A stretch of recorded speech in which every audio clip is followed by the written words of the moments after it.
In this ProModel solution, we're going to show you how to calculate the total distance a resource travels during the entire simulation.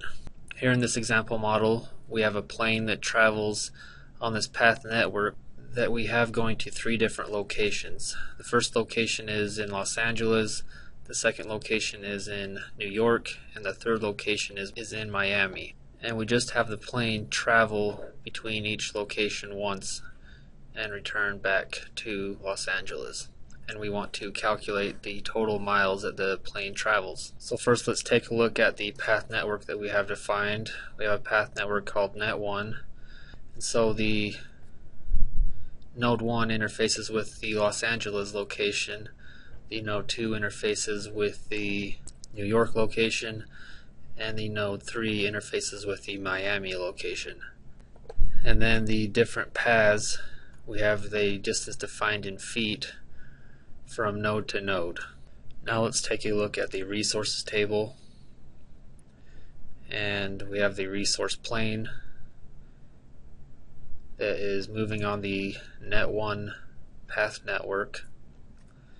And if we double click into the node logic, this is where we will calculate the total distance traveled. So first we'll double click into the entry logic for node 1,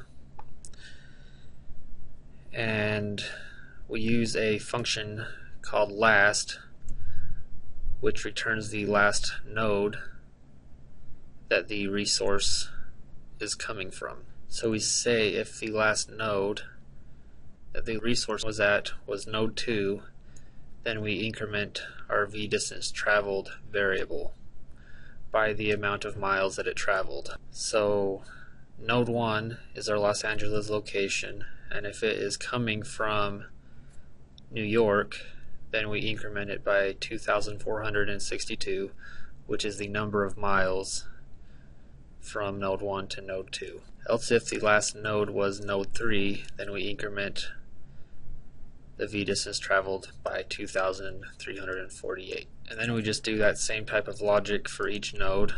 So here in the node 2 logic, if the last node was 1, then we increment the v distance traveled variable by 2,462.